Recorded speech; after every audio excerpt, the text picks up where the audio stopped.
Welcome to The Gorgeous Effect, the podcast that's about to rock your marketing world. I'm Julie Chanel, and with my co-founder, Cathy Olson, we're the masterminds behind Funnel Gorgeous and FG Funnels. We're about to drop some serious tea on how to create funnels that not only look amazing, but actually convert into customers. We'll chat mouth-watering offers, copy, design, and give you an inside look of some of our best and worst funnels. No smoke and mirrors, just real strategies that work from two ladies who have been around the funnel block. So grab your coffee or something stronger, we won't judge, and get ready to unleash the gorgeous effect on your business. It's time to show the world what you've got. Let's do this. Hey everyone, it's Julie and Cathy. We are back with another episode of The Gorgeous Effect. This is our last episode of this season. So Cathy just sprung on me. I thought we were going to do a regular episode, and she's like, no, it's going to be fun. We're going to play a big game of Would You Rather. Where'd you come up with this idea? I can't take credit for it. It's strategy. It was like game show something or other. And I was like, okay, no, that's a little too much production for me. Let's do Would You Rather Funnel Edition. Awesome. So this has been an amazing season. We are going to take a couple months off here this summer. We've got a lot of stuff we're building infrastructure wise. We're getting our weekly live webinar going. We're also working on some internal nurture sequences and all that good stuff. So we are coming back the Friday after Labor Day, and that we will kick off the new season of The Gorgeous Effect. But for today, we're going to play Would You Rather. I'm a little nervous. I haven't seen any of the questions yet. Am I going first? I mean, yeah, yes, you're going first. And so you'll you'll kind of see how it goes. Okay. But no, they're not like deep questions. They're like, funnel strategy questions. So Good. But Okay. I can handle that. So the way that obviously it works is would you rather, you have to pick one and then kind of just a short explanation of why so that we can kind of understand okay. the thing. All right. I'm up first, and then I get to ask you questions, right? Yep. So first, Okay. would you rather have a tiny list that buys everything or a huge list that never buys? A tiny list that buys everything. That is very easy to answer. The reason why is because if you have a large list that buys nothing, it's not that you can't monetize it, because you can sell advertising space, you can sell sponsorships, you can get a lot of views. I mean, that's like classic influencer marketing where you have millions of followers and you're making money on the free content. That life scares me a little bit just because I know how nasty the internet can be. So I would much rather have a small audience that trusts me and buys, because that's a lifestyle business that actually allows me the freedom of not being like a celebrity. So that's what I would choose. Yeah, it makes sense too. And also there's a reason that they're buying everything from you because you're doing good stuff versus like a bunch of people on a list and not buying anything. It means you have to fix it. Like it's not, the first one's not broken really. It has opportunity. And the second one's kind of broken. You have to fix it. Yeah. Right? Yeah. Okay. All right. So question number 2. I already know the answer to this one, but it's fine. This is obviously Team Julie versus Team Cathy, but would you rather write copy for 8 hours straight or design a funnel from scratch in one day? That's hard. I mean, oh, maybe I don't know the answer to this one. well, I mean, yeah, you would say, okay, writing copy for 8 hours straight, but I don't think I've ever written for more than 2 hours straight because it hurts my brain so bad. And so if I had to write for 8 hours, that sounds like my muscles wouldn't be able to do it. So there's part of me that's like, well, at least when you build a funnel, you're writing copy, you're doing design, you're doing tech, like your brain has got variety. So I think I would choose the funnel. But that's just because you surprised us, guys. That's just because you put the 8 hour yeah, time. Right. I for sure thought like I could design for 8 hours straight and not even breathe or go to the bathroom. But like that's also, yeah, I don't, that's funny. That's interesting that I don't get tired. I have done it for 8 hours straight several times. Yes. I can't write for 8 hours straight. That's one of the reasons why sacred time became a thing, because I have to give my brain a rest. It's like my brain fatigues and I just can't keep going. Interesting. Okay. Well, learning new things about Julie every day. All right. Okay. So question number 3, would you rather sell something for $10 to a ton of people or $1,000 to just a few? I feel like this is going to contradict my answer to question one because question one was like, I want a small list that buys everything. Yep. I think from a impact legacy standpoint, I would love to be able to sell things for $10 to lots and lots and lots of people just because that's it gives more people access to whatever valuable knowledge or things that I've learned. So I'm picking that from like a legacy standpoint, I think. But I also am aware that at $10, I can't really provide the transformation I could provide at $1,000. So maybe my thinking is a little off there. So that's a hard one. I guess I'll say $10 to many people, but yeah, Okay. And of course, there's a garbage truck right outside my window, but I'm sure it's fine. I can't Um, hear it. okay. This one's hard. Actually, no, it's not hard. I don't know if it's hard. Let's see. Number four, would you rather launch with no urgency or scarcity or no bonuses? I'd rather launch with no bonuses.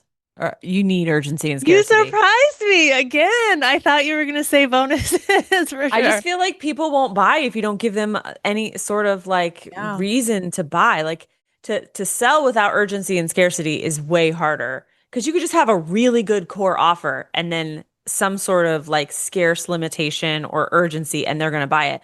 If you have an offer that has a lot of great bonuses, but you have zero scarcity and urgency, that's going to be harder. Wow. Okay. There you surprised me again too. I thought like because we never do anything without bonuses, but we also do nothing without scarcity either. Yeah, So like you're not, we always yeah, have both, right? yeah. So, So yeah. it's hard. It's hard to choose. Okay, last question for just you at least. The question number five. Would you rather sell one offer all year long or create a new offer every month?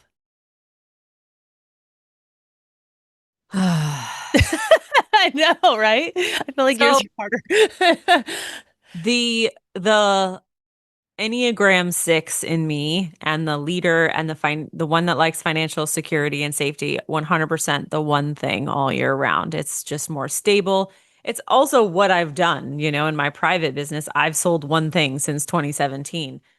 However, the creator in me, the teacher in me, it's obvious that I like to create content and teach it. So I think that I love that process and I do it naturally. So that's a tie. That's a tie for me. Oh, she's If not answering the question. I mean, if I have to say one, I would Not say how would one you rather thing. works, One Julie. thing. Okay, one thing every One day thing. is what If I you had would to do it for choose. 1 year, Yeah, like I would choose the one you would thing. choose the one thing versus Mhm. the new things every month. Yeah, Yeah. I feel like we've had versions of this, but we obviously launch a lot all the time, but there's like an increase like, pressure for us to stop launching things Yeah. or creating new things. And so it's kind of funny, but yeah. Okay. All right, now All I'm right, ready it's my to turn. ask My turn. ask my questions. Okay. All right. Here's your first question. Would you rather use only one font forever or only one color? Okay, I don't like this game. Okay, Come no. on now. One font forever or only one color? I would choose one font forever, like for Okay. sure, because I already pretty much like I get into modes and like I mean, as long as it's a good font, like I definitely can choose it. I would pick a really good clean font, but colors, I cannot live my life without color. Are you kidding? No way. Yeah. That's what I thought you'd say. Okay, number two, would you rather have a beautiful funnel that doesn't work or an ugly one that converts? This is such a painful question. For me, I don't feel like this is a painful question for anyone other than me. Yeah. Ugh, I mean, this is not a non-profit. So I've like I feel like I've bit the bullet on this one. Like there are times that things that go out that I wish were more designed, but they're like just, with like even though the webinar funnels, right? Like Yeah. having them be really simple and not as designed as I would like them to be. But then they're selling. So it's like, well, I can't really argue with that. Like again, this is a for-profit business. So I would say ugly that converts, even though it's funnel gorgeous and We have that on record. it feels evil to say, but I mean, who cares? If you just put up design and it doesn't sell, then it's just art. It's artwork. It's, you know what I mean? It's not like solving a problem. So Right.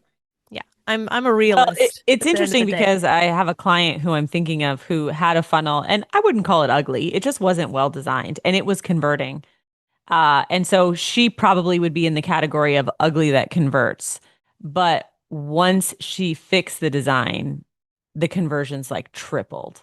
And so this question is a little black and white because even if an ugly one does convert, if you add good design on top of it, chances are it's going to way outperform what it was doing before. Right. I mean, you could fix either one. I could Yeah, fix a exactly. beautiful funnel and make the offer better, or I could, make an offer that's ugly, make it beautiful. So, I mean, I could fix either one. So technically, but again, I would rather the one that makes money because the design is an easier fix. Well, to Yeah. me, it's not to Yeah. me, the design's an easier fix. Just like, for someone else, the offer and strategy would be an easier fix, right? All right, question number 3. Would you rather design in Canva with no shortcuts or in Photoshop with no undo button? Well, considering I very much hate Canva, I've like tried to learn it and it's just so like it's intuitive in a way and I get it and I understand people love it and that's fine. Everybody can love it, but I don't love it. I would definitely say Photoshop. Well, I wish it was Illustrator because then that would be like a no-brainer. I don't really love designing in Photoshop either. But I don't really use the undo button that much, I don't think. I've been using Photoshop like for such a long time. I don't even really, yeah. So I'm gonna say Photoshop just because I can't stand Canva. Canva. All right, question number 4. Would you rather make a funnel with no images or one with only cheesy stock photos? I don't even care about images that much. So I think this is an easy no images for me because like we've designed, I do remember doing funnel minimal. That was one of the hardest designs I've ever done in my entire life because it was all CSS, no graphics, no images. It was just straight up lines and fonts. And it was so difficult for me, but it ended up being like one of like the best designs we've ever done. So it's like it was really challenging but I was up for the challenge and I did it and it was like it turned out really good and I still people see people using it today. So yeah, that with the no images for sure. Okay, question number 5. Would you rather your whole funnel be in Comic Sans or Times New Roman? Comic Sans. No, just kidding. No, never Comic Sans. No, Times New Roman is not bad. I mean, it's not good either, but it's like at least it's classic. At least it's professional. There you go. That's why. That's why I would Yeah. choose Times New Roman, even though it's a little fugly.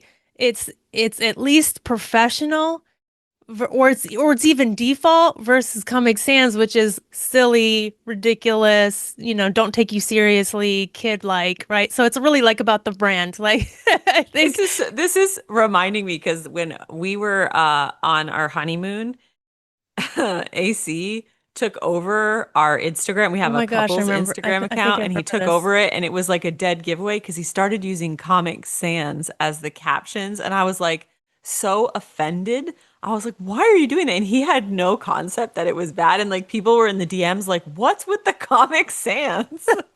It's funny because that's the thing. People use it. They're like have never seen it before and they're just scrolling through and they're like, "Oh, this one looks friendly." And they just choose it and they have no idea they're choosing violence for so many people. Like they just have no clue like the sin that they're committing right now.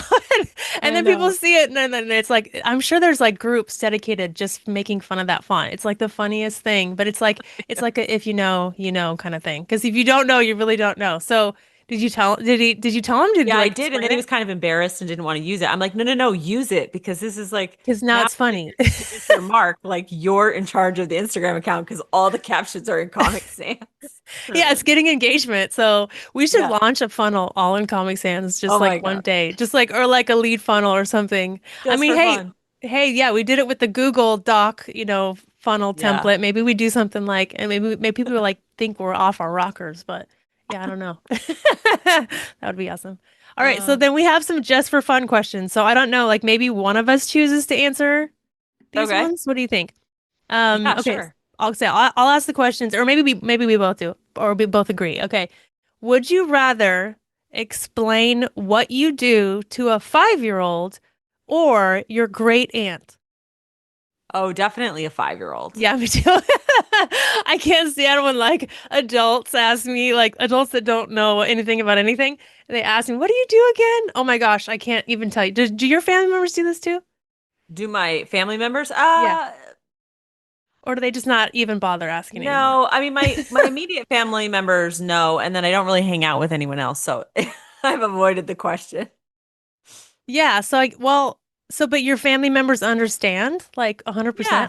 I don't even think I don't think my parents understand what we I do. mean, I think, yeah, no, I think they get it. I think they get it.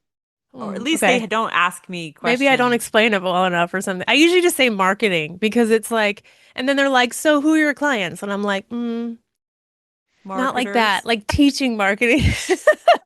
Yeah, then I'm just like, just kidding. I'm a graphic Never designer. mind. Yeah. All right. So this next question, would you rather your mic die during a webinar or your screen share freeze? Well, I've Ooh. had both of those happen. So I'm trying to decide which. I would rather my screen freeze because I can at least talk in the mic and still Right. keep people engaged. Whereas if my mic dies and my screen's still going, like what good is that? Right. That's what I would It's say. true. Yeah, I was assuming, does that mean we can switch to another mic? I guess if we can't switch to another mic, then yeah, for sure screen. But isn't it funny, like, because like I swear both of these have happened. Where I Yes. used to have I've had this like I had some kind of connection error where my mic would go in and out between like my desktop mic and like whatever, and you'd be like, "Kathy, we can't hear you," and I'm like, "Ah," sorry. Yep. I was like, that was more frustrating for sure. But I think me freezing like in a weird face is like is my word. I hate that. Like that's like the most. They're like, we lost her, and I could hear you guys So you're like, talking. what's my face right now? No, yeah, and you're like, we lost Kathy. Anyways, and then it's like you guys are talking. It's like almost like I died and I'm floating above my body because I can hear everything and I can see everything, but you guys can't see or hear me. It's the That's very worst. dramatic. It's like you're a ghost. Oh no, it's bad. I hate that. Like it, and it used to happen to me all the time when I had really bad internet. Oh, I'm sorry. I'm getting triggered. Okay, let's move on. Next question. Okay, so well, this one I don't know about. I don't know if we should answer this one, but let's try it. Would you rather be stuck on a Zoom call with a tech bro or a spiritual hustle coach? Okay, can I ask a clarifying question? What's a spiritual I hustle don't know. coach? I don't know. I guess you're just like saying someone that's super woo or someone that's super like tech bro-y. Like, right? Or I don't know, but I don't know what a spiritual hustle coach is. I think Because Chatty G came up with this question. We need to ask Chatty G. What is a spiritual we'll hustle make coach? up, yeah, make it, I guess, yeah, ask, but I think it's probably maybe like a woo person that's like, yeah, but like they're usually anti-hustle. So then now Right, I'm I know. confused. Okay, it says a spiritual hustle coach is typically someone who blends spirituality with high performance coaching, Mm, helping clients pursue success, wealth, or business growth without losing their soul values or inner peace. Think ambitious with alignment. People who want to build empires without burnout. Spiritually curious creators and entrepreneurs. These are people that do things like human design, NLP, inner child shadow work, somatic healing, spiritual channeling. And then they also blend conscious capitalism and performance coaching. well, then that person for sure. Yeah. So That would sounded you good. I would like to be stuck on a call with that. rather be stuck on a Zoom call with a tech bro? Yeah, I would definitely say spiritual hustle coach. So that made the I wasn't sure if that was like a negative like term or not. So I learned something new. Thanks, chat. Yeah. So we've been on lots of calls with tech bros. So For sure. we know You know what what that's that's like. like. So now we need to get on calls with spiritual hustle coaches because they sound lovely. I've never heard that term. That's so funny. Okay. Okay. Next question. Would you rather lose all your fonts or all your templates? No, I no mean, question. All all my your fonts. fonts. Yeah, lose bye-bye fonts. Yeah. I can always download new ones. We'll start over, but Oh lose my all your gosh, I would templates. die. Like I feel like I've had that like reoccurring nightmare before. Like that I accidentally like deleted something or there's been times when like old stuff, like someone will be looking for something really old, like Hmm. 2018, 2019 era. Yep. And I can't find it and I have that like feeling of like it's happening. I accidentally deleted it. It got like lost somewhere and then like but Yep. so far, knocking on wood, We've been able to find most things. I feel like there's some things that have been lost in the ether, and that's just because of organizational. Like that's not Yeah. even, it's like someone put it in a folder that doesn't work for us anymore, and then we're like, Yep. we're like, where did you put it? I know we had it. Have you ever lost anything? Like I don't know, just Yeah, files or I have an old manuscript I lost. I'm really mad about it. oh, Yeah. It was like a about whole what? Like a book you wrote? yeah. And It's you gone. lost it? Yeah. How? Yeah, I Was don't it like know, like literally written? yeah, and published and sold and all the things. What? Oh Yeah, I know. man. Back in an earlier life. But then I took it down off like the Kindle store and then I can't find the manuscript. And it's not that I want the manuscript to republish, but I kind of wish that I could like keep the writing that, Yeah. So Yeah. yes, I have lost I have something it. like that. Oh, that's But sad. that was fun. Okay. Well, those were great questions. Thanks, chat, for the questions. We learned something new. And now we're gonna go build a funnel in Comic Sans, I guess is the call to action That's for the new us. challenge. Okay, I have to build it in Comic Sans with no images, using one, yeah, just fonts and no colors. I don't know, Yeah. whatever. Something crazy. An Awesome. ugly funnel that converts. Yep, there we go. There we go. Well, we hope you guys have enjoyed these episodes. And if you have any requests, we are going to be planning the next season and all the fun topics we're going to talk about. So feel free to hit us up, support@funnelgorgeous.com, or DM us at funnelgorgeous on Instagram and let us know. And we will see you soon. Thank you so much for hanging out with us today. We're just getting started with this podcast, and we're so excited to have you on this journey with us. If you found value in today's episode, we'd be over the moon if you'd consider subscribing. It's like a virtual high five that keeps us going. And hey, if you're feeling extra gorgeous, leaving a review would mean the world to us. Your words not only make our day, but it also helps other amazing folks just like you find our show through your review. Lastly, if you know someone who could use a little sales pep talk, why not spread the love? Share this episode and let's grow this gorgeous community together.